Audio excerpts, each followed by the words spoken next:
Hey friends, day 9, emotional self-care. This is an incredible topic. A subtitle could be how to talk to yourself. And you might be asking yourself if that's normal to talk to yourself. Of course, we all do. We always have this internal dialogue going on. And another reason is because we have this understanding now in psychology that your emotions follow your thoughts. So it's important to get our thinking right. You see the trend here building up to this today. It's so important to think rightly about situations, things, people, and most importantly, how we think about ourselves. So what is emotional self-care? Let me give you an illustration. It's kind of a story. So say that you were finally able to get that date with that guy or the girl that you really liked for a long time. You guys went out, you met at a restaurant, and within 10 minutes, that person stood up and said, I'm really not that interested in you. This will never work, sorry, and just bailed on you. What would you feel like? Devastated, right? I mean, you had so much excitement and anticipation for this date, and then there it was, just like went off like a bomb. So in that situation, pretend that after you collect yourself, get yourself together, you call your best friend and you tell your best friend what happened, and you end with saying, I just don't understand why. And your best friend says, well, I can tell you why. And you're like, wow, tell me, yeah, and your friend says, well, you're fat, you're ugly, you're stupid, you can barely pay your bills on time. It's no wonder why somebody like that wouldn't go out with you and wouldn't be interested in you. How would you feel? Like, wouldn't that be terrible? I mean, it's like the worst best friend ever. Yet that's exactly how we talk to ourselves. That illustration, that best friend, represents our internal dialogue. How we interpret events, psychologists will tell you, is actually more important than the event itself. Isn't that wild? We need to have a proper narrative, like an edifying, encouraging, yet truthful. We don't lie to ourselves, but we need to interpret events accurately. And so, like I said, your emotions follow your thoughts. So you need to make sure that your thoughts are accurate and are conducive to healthy emotions. Bad stuff is going to happen.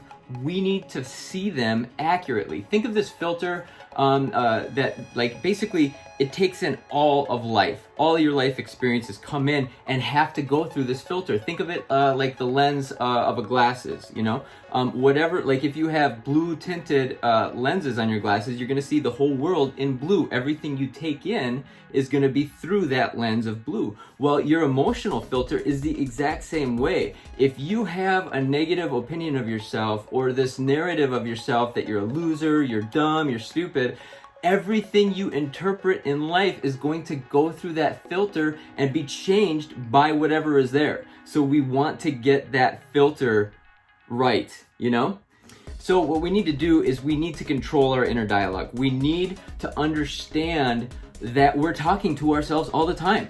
We need to understand that what we say to ourselves is of utmost importance. And so for today's activity, I want you to write down when you fail, when you're frustrated, when things are not going right. Capture in that moment, because it's hard to conjure up what we think about ourselves, like just day-to-day life. But when something happens that frustrates us or exasperates us or that's difficult, we need to identify what we're saying to ourselves about ourselves.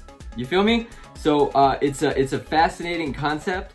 And it's going right along with this idea of controlling our thoughts. You remember, our thoughts are like seeds.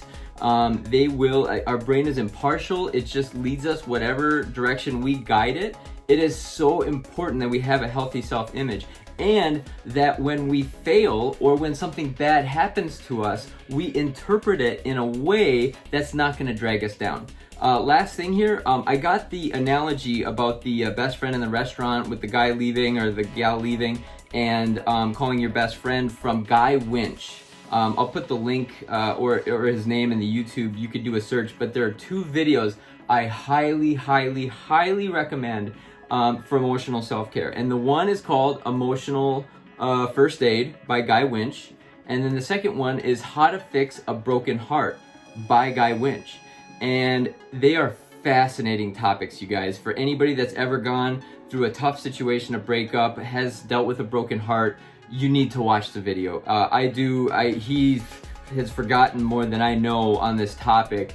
Like I said, I'm just doing a basic overview, but it is so important that we interpret events and bring closure to events so that we don't lead ourselves down these paths of wondering why, what could have been. You know, like in my situation with the person at the restaurant, the person that, you know, your date, the person could have just been having a bad day. That person could have serious issues that they're working through. Their parents could have died. Who knows? You know, and so when you don't leave yourself open to objectivity, it's easy to trap ourselves in delusion, in negative self-talk, thinking we're always the center of every problem in our life. A lot of times we are, but sometimes when you're dealing with something outside of yourself, it's on that person, it's not you. And so emotional self-care, self-talk, we need to see ourselves correctly. We need to see ourselves in a positive light, and we need to encourage ourselves and see life through a lens that's both truthful and honest, but also uplifting and encouraging, giving hope and encouragement. Because if you have negative self-talk, those emotions, those negative emotions are gonna latch onto that, and they're gonna be everywhere you turn. But you change the way you see your life, you change the way you see yourself, you're gonna change the emotions that attach themselves to you. Fascinating topic, we're just getting started. Hope you guys have a great day. Hope this is a blessing, and man, monitor that self-talk, monitor that filter, and make sure you're telling a good story about yourself to you. Amen. Thanks for watching. Make it a great day, y'all.